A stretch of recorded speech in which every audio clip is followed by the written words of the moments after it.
Je voulais souhaiter la bienvenue à Madame Leila Benadjouja qui vient nous présenter une conférence qui s'intitule Femmes, féminisme et islam. Madame Benadjouja est doctorante en sociologie à l'UQAM. Bonjour tout le monde, merci beaucoup Anne-Marie de l'invitation. Je suis heureuse d'être avec vous.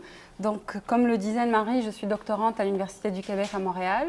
Je fais ma thèse, le titre officiel de ma thèse, c'est Subjectivation féministe des femmes musulmanes au Québec. C'est-à-dire, je m'intéresse aux mobilisations des femmes musulmanes dans l'espace public depuis environ les accommodements raisonnables jusqu'à la fin de la charte. Donc, tous les sujets d'actualité qui est brûlant et les patates chaudes, je travaille dessus. Je suis également chargée de cours où j'enseigne un cours sur la sociologie du racisme. Donc mes intérêts portent sur le racisme, les études postcoloniales et les études de genre et féminisme. Bon, alors on va commencer. On m'a demandé, Anne-Marie m'avait demandé une présentation sur femmes et religion. C'était assez vaste. Je l'ai délimité à la question sur laquelle je travaille, donc femmes, féminisme et islam. Vous verrez que mon approche, elle est d'abord sociologique. Donc, je ne travaille pas du tout en théologie, je ne fais pas de l'interprétation des exégèses ou je ne travaille pas sur un corpus sur le Coran, par exemple, ce que dit le Coran sur les femmes, etc. Ce n'est pas du tout ça mes compétences. Moi, je suis plutôt en sociologie. Donc, je travaille sur la construction sociologique de... D'abord, des catégories comme femmes, féminisme, islam, et je m'intéresse notamment au féminisme musulman, et on pourra parler de ça un peu plus tout à l'heure. Donc, hop.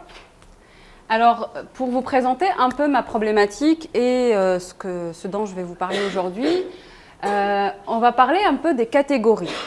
Alors, qu'est-ce qu'on entend par femmes musulmanes? J'ai écrit femmes musulmanes, des femmes comme les autres. Probablement tous dans vos tâches quotidiennes, vous avez dû rencontrer des femmes musulmanes. Et même si on ne travaille pas dans le milieu de l'immigration, aujourd'hui c'est le sujet incontournable. Ça fait tellement de débats médiatiques, de débats de société. On l'a vu pendant les accommodements raisonnables, pendant la question de la charte, le projet de loi 60, pendant la récente campagne électorale, comment... Par exemple, le gouvernement conservateur a fait toute sa campagne, une bonne partie de sa campagne en tout cas, sur le port du niqab. Est-ce que c'est bien, c'est pas bien, est-ce qu'on l'accepte, on l'accepte pas, etc.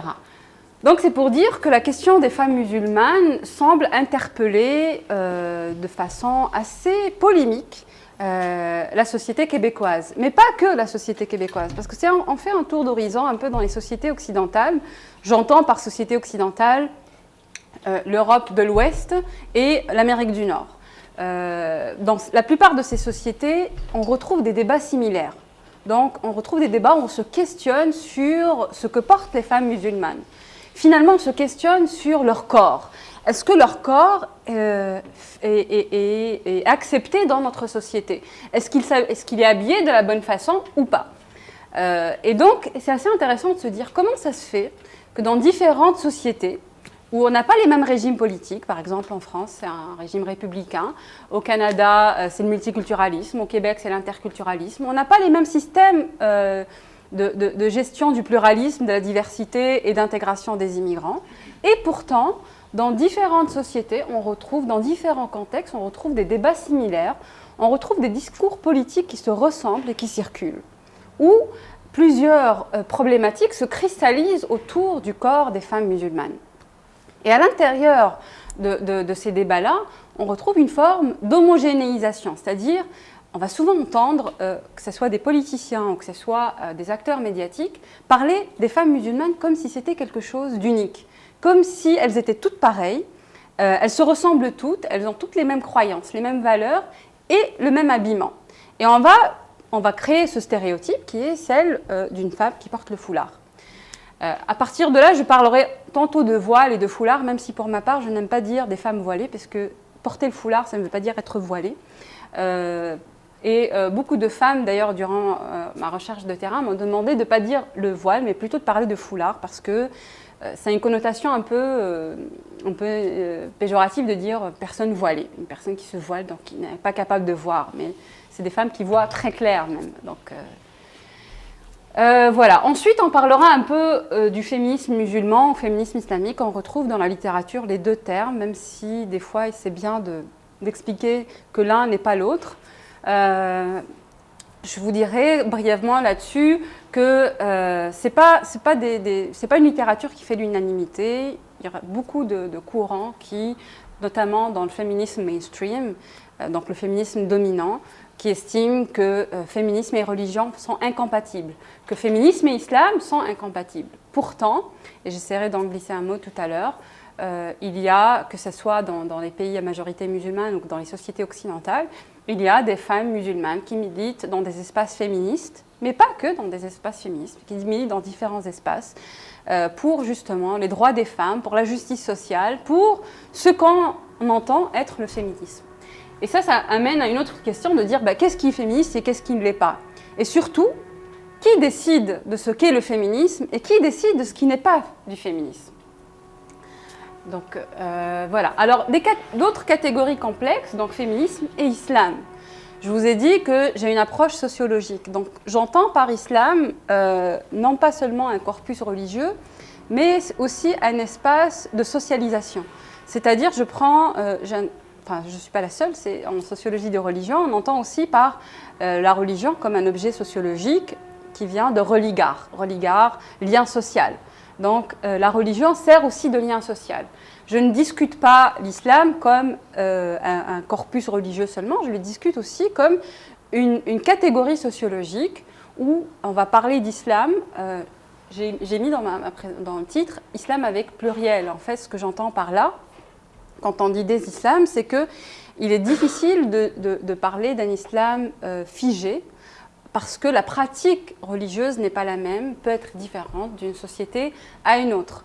Ça ne veut pas dire que le corpus religieux en lui-même change, ça veut dire que la façon de vivre l'islamité peut changer. Si vous allez par exemple au Maroc ou bien en Indonésie, vous verrez que les pratiques peuvent être différentes, que l'appropriation culturelle de la religion est différente. Et dans les sociétés d'immigration, dans les sociétés pluralistes, le rapport au religieux change également. Il peut devenir aussi un rapport identitaire. Et par exemple, vous verrez que tantôt on va parler d'Algériens, de Marocains ou de Libanais, après on va parler d'Arabes, après on va parler de musulmans. Les étiquettes que peuvent porter les groupes sociaux peuvent changer selon le contexte. Donc souvent on va dire qu'avant le 11 septembre, on parlait beaucoup plus d'Arabes que de musulmans. Et c'est là où on voit, en tout cas en sociologie du racisme, on remarque qu'il y a une mutation du racisme anti-arabe vers un racisme anti-musulman. Donc les catégories, les désignations qu'on donne aux groupes peuvent changer selon les conditions sociales. Aujourd'hui au Québec, on vit dans des conditions où l'assignation de musulmans, c'est ce qu'on appelle la racisation des musulmans, c'est-à-dire on va reconnaître des individus, des groupes comme musulmans, à partir de caractéristiques aussi raciales, entre guillemets. C'est-à-dire peau brune, cheveux noirs, une façon de s'habiller, un accent, etc., etc. Tout un processus qui fait qu'on va dire ça c'est des musulmans, alors que peut-être il y a 10-15 ans on aurait dit c'est des arabes, ou en tout cas l'ethnicité est passée vers la question de la race, vers la racisation. Voilà, et on discutera un petit peu des discours sociaux, médiatiques et politiques sur les femmes musulmanes, la question du voile, en tout cas ce qui préoccupe aujourd'hui notre société. Voilà. Donc, alors, quelques définitions. Donc j'ai parlé un petit peu de la définition que j'utilise pour la question d'islam. Quelques définitions, vous allez entendre souvent islamisme, islam radical, islam modéré.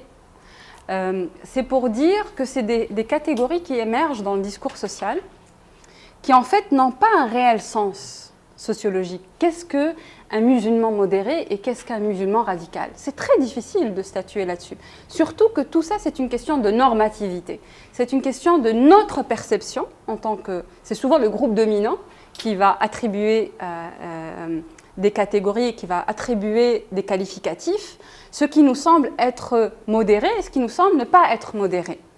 Donc souvent, dans l'entendement social, on va parler de musulmans modérés, des musulmans dont on ne voit pas la pratique religieuse d'un point de vue physique, physionomique. Par exemple, on va dire qu'une femme qui ne porte pas le foulard, c'est une musulmane modérée. Et une femme qui porte le foulard, c'est peut-être une musulmane moins modérée. Mais entendez, là-dedans aussi, il y a tout un jeu sémantique qui peut être un peu, qui peut sous-entendre toute une idéologie derrière qui peut disqualifier certains acteurs sociaux. Vous travaillez, pour ceux qui travaillent sur la question de l'emploi, vous le savez, une femme qui porte le foulard, c'est plus difficile pour elle de trouver un emploi qu'une femme qui ne le porte pas. Parce qu'on va un peu avoir peur d'elle. Il y a une appréhension. On va se dire, est-ce que c'est une radicale? Est-ce qu'elle va m'embêter? Elle va me demander des accommodements raisonnables? Donc, on va déjà attribuer tout un comportement, on va attribuer des appréhensions par rapport à la racisation, justement. Ce processus qui fait qu'on va attribuer un tas de qualificatifs à des individus juste à partir de nos propres peurs et de nos propres fantasmes, finalement. Radicalisation, islamophobie, le terme radicalisation est apparu quand même dans le discours social assez récemment. Il veut dire tout plein de choses, je ne rentrerai pas là-dedans, mais c'est un concept qui est assez problématique parce qu'il est très difficile, entre autres, à définir. Et l'islamophobie, j'en parlerai un petit peu aussi tout à l'heure.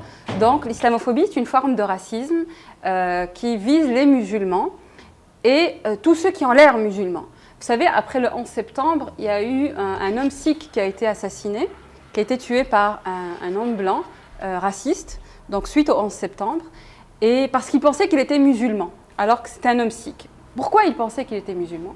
Il pensait qu'il était musulman parce qu'il était brun, parce qu'il portait une barbe et qu'il avait un turban sur la tête. Donc la racisation, c'est aussi ça, c'est ceux qu'on pense appartenir à tel groupe social qu'on racise justement à partir seulement d'attributs qui sont souvent faux, d'une part. Donc l'islamophobie, c'est ce racisme envers les musulmans et tous ceux qui s'apparentent être des musulmans.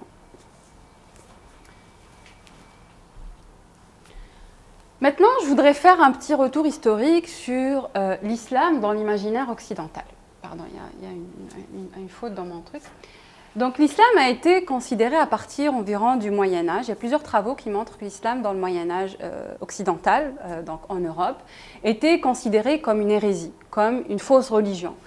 Je vais tout de suite vous mettre les travaux, par exemple, de John Toland, qui est un historien, qui a mis en évidence, il n'est pas le seul, il y en a eu plusieurs, en tout cas, lui, il a mis en évidence comment le discours sur l'islam, déjà au Moyen-Âge, était teinté, en tout cas, de peur, mais aussi de diabolisation. C'est-à-dire, on s'est construit l'islam et les musulmans comme les ennemis du christianisme, mais pas que. Les juifs aussi étaient considérés comme les ennemis du christianisme. Donc, porteurs d'une fausse religion, d'une hérésie, et il y avait tout un tas d'histoires sur le prophète des musulmans, donc Mohammed, en disant que non seulement c'était un faux prophète, qu'il mentait, etc., etc. Donc c'est pour dire que souvent les stéréotypes qu'on retrouve sur les musulmans aujourd'hui, ils ne sont pas nouveaux, ils ne sont pas récents. Ils circulent dans les espaces occidentaux depuis déjà le Moyen-Âge. Et c'est intéressant de voir comment se déroule cette continuité et comment elles ressurgissent.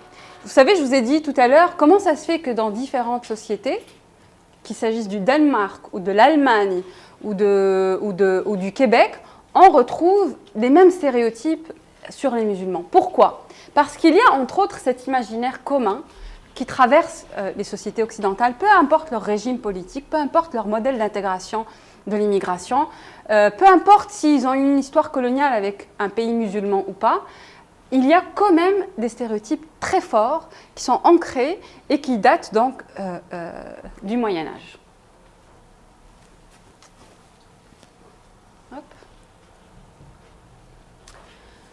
Donc, on assiste au Québec à ce qu'on appelle l'objectivation des femmes musulmanes. Ça veut dire quoi ce terme-là, l'objectivation? C'est-à-dire la construction d'un objet. Pas un objet physique, c'est un objet dans le sens sociologique, c'est-à-dire une entité qu'on va observer. Et en sciences sociales, vous savez, les sciences sociales sont aussi teintées des dynamiques sociales dans lesquelles nous vivons. Dans les sciences sociales aussi, on retrouve des caricatures sur les femmes musulmanes. C'est-à-dire, ça a été un objet construit comme, les femmes musulmanes ont été construites comme des femmes passives, des femmes victimes, qu'il faut sauver. Donc victimes de quoi? Victimes de leur culture, victimes de leurs hommes, victimes de leur religion, et qu'il faut sauver. Et d'ailleurs, vous savez, même dans le discours colonial, on retrouve ce même discours. C'est le discours d'aller sauver les femmes, pas que les femmes musulmanes, mais les femmes du tiers-monde. Je vous cite ici Chandra Mohanty, une auteure d'origine indienne, qui a beaucoup travaillé là-dessus pour mettre en évidence comment les femmes du tiers-monde ont été perçues comme des femmes victimes qu'il faut sauver, ce qui a permis à l'impérialisme occidental de se justifier. Et c'est particulièrement le cas pour les femmes musulmanes. Je vous donne l'exemple de l'invasion de l'Afghanistan après le 11 septembre. Une des motivations de l'administration de George Bush, c'était de sauver les femmes afghanes. Parce que les pauvres femmes afghanes étaient sous burqa, dominées par les talibans, etc. Mais ce qui est intéressant, c'est que lorsque les intérêts politiques sont là, d'un coup on s'intéresse à ces femmes-là, mais quand on n'a pas d'intérêt politique, ça ne nous intéresse pas. Et surtout, aller sauver, comment on sauve ces femmes-là? On les sauve souvent à travers des entreprises impérialistes. Donc on l'a vu dans le cas de l'Afghanistan, c'est par la destruction d'un pays, etc., par l'invasion. Mais ce discours de sauver les femmes musulmanes, il se retrouve dans des degrés différents et de manière différente. Au Québec aussi, il y a ce discours de sauver les femmes. On l'a entendu donc par exemple pendant la charte, l'appel au dévoilement des femmes musulmanes, d'enlever leur foulard, c'était pourquoi? C'était pour les émanciper, entre guillemets. Comme si c'était des femmes qui n'étaient pas capables de choisir pour elles-mêmes, comme si c'était des femmes qui ne pouvaient pas elles-mêmes savoir si elles voulaient porter le foulard ou pas, mais on préférait donc leur imposer, ça n'a pas passé, le projet de loi 60 a été avorté suite aux élections, mais n'empêche que dans le discours qu'on retrouvait de certains acteurs sociaux et politiques, c'est des femmes qu'il faut aider. Et donc ça, c'est des discours qu'on retrouve déjà pendant la période coloniale et qui ont largement été documentés en sociologie, en sciences politiques, en anthropologie, etc. Donc on se les représente comme des femmes aliénées finalement. Alors, un élément qui stigmatise énormément les femmes musulmanes, c'est la question du voile. Le voile joue un rôle structurant dans le rapport qu'a la société avec les musulmans. On va par exemple questionner les hommes. Est-ce que ta femme se voile? Est-ce que ta fille se voile? Moi, on m'a déjà questionné. Est-ce que ta mère te voile? Dans des contextes, se voile. Dans des contextes finalement qui ne s'y apprêtent pas, d'une part, et ça peut être des questions très impersonnelles aussi, parce que là, on est en train de questionner la religiosité des gens. On est en train de questionner quelque chose d'assez intime, d'assez personnel. Et surtout, pourquoi tu te voiles? Pourquoi tu ne te voiles pas? On pense que c'est normal d'aller questionner les gens sur des convictions qui leur appartiennent, mais finalement, c'est un regard un peu voyeur et un peu on ne va pas se permettre ça avec tout le monde. On ne va pas se permettre avec n'importe quel collègue de travail ou avec n'importe quelle personne de la questionner sur son système de croyances et de valeurs. Et nous vivons dans une société libérale. Une des caractéristiques fondamentales des sociétés libérales, c'est que nous pouvons vivre ensemble, même si nous n'avons pas les mêmes valeurs.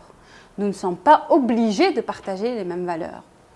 Donc, nous sommes soumis au même système de loi, de droit, etc., d'un point de vue juridique, mais nous ne sommes pas obligés d'avoir les mêmes croyances, nous ne sommes pas obligés de croire en les mêmes choses, ni de partager.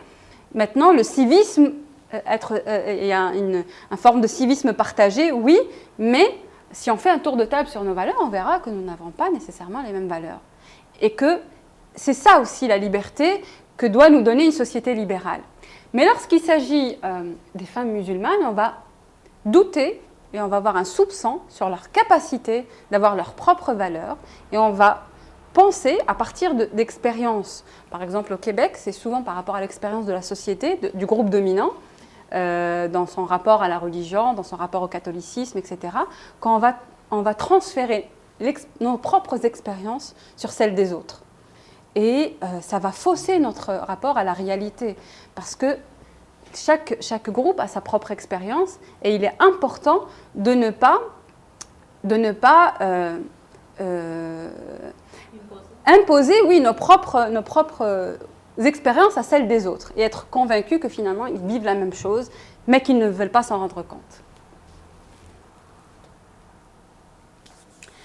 Alors, l'islam dans notre société, il est fortement médiatisé et il permet justement, en tout cas dans mon analyse, je vois que tous les débats sur l'islam permettent de ne pas parler d'autre chose. Ça permet d'occulter d'autres problèmes sociaux. Vous savez, si on regarde à peu près au Québec, il y a entre 2 et 3% de musulmans dans tout le Québec, de la population.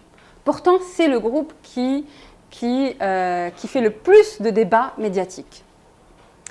Est-ce que vous vous souvenez, pendant la campagne électorale fédérale, lorsque des femmes autochtones ont couvert leur visage en disant à Harper est-ce que maintenant je compte? Puisque tu n'arrêtes pas de parler des femmes qui portent le niqab, le niqab. Donc, est-ce que tu vas pouvoir enfin nous entendre maintenant si nous aussi on voile notre visage? C'était très significatif parce que pendant les femmes autochtones ont beaucoup milité et continuent à militer pour demander une commission d'enquête sur les femmes assassinées et disparues, sans avoir de retour, comme si ce n'était pas un problème important. Et par contre, le discours politique s'est cristallisé autour des femmes qui portent le niqab, alors qu'elles ne l'ont pas demandé, elles n'ont rien demandé, autour d'une femme autour de sa cérémonie de citoyenneté, le fait est-ce qu'elle va garder son niqab ou pas, etc., en mettant de côté. Donc c'est là où on voit à quoi sert justement tout un discours médiatique dans une société. À quoi ça sert d'avoir une crise médiatique autour d'un sujet? Ça sert souvent à ne pas parler d'autre chose. Donc l'islam, dans les sociétés pluralistes aujourd'hui, dans les sociétés occidentales, sert souvent à ça. Il sert aussi dans une conjoncture mondiale. On ne peut pas parler des musulmans aujourd'hui, que ce soit au Québec ou ailleurs, sans se rendre compte qu'il y a deux dynamiques. Il y a des dynamiques internes et il y a des dynamiques externes qui conditionnent notre rapport aux musulmans, aux autres citoyens musulmans. Merci. Merci, c'est gentil. Et il y a souvent, et je parlerai d'orientalisme tout à l'heure, donc il y a souvent cette question qui revient, est-ce qu'ils sont compatibles avec nous? Est-ce qu'ils sont compatibles avec nous? Est-ce que l'islam est compatible dans la démocratie? Est-ce que l'islam est compatible dans notre société, dans nos valeurs? Et ça permet une forme de... Parler des autres, c'est souvent une façon de parler de soi. Donc et c'est à ça que sert l'orientalisme, entre autres. Hop, je reviendrai. Utilisez la flèche en retourner. Ah. La petite flèche, oui. Ok. Oups. Okay. Je voulais aller à l'orientalisme. Hop, hop. Donc, l'orientalisme, qui est souvent attribué à Edward Said, qui était professeur à Columbia, si je ne me trompe pas. Donc, se construire cet autre lointain, cet autre oriental, cet autre musulman, permet de parler de soi. Donc, parler de l'autre de façon dépréciative, ça permet de se valoriser soi-même. De dire que ces autres, et on l'a entendu beaucoup au Québec, les musulmans menacent nos valeurs, les musulmans ne sont pas égalitaires, ils ne respectent pas l'égalité des sexes, ça veut dire que nous, on la respecte. Les musulmans commettent des crimes d'honneur. Lorsqu'il y a des violences familiales, on appelle ça des crimes d'honneur lorsqu'il s'agit des musulmans. Mais lorsqu'il s'agit de turcotte, par exemple de Guy Turcotte, là on ne va pas parler de crimes d'honneur. On va parler de troubles mentaux, on va parler de dépression, etc., etc.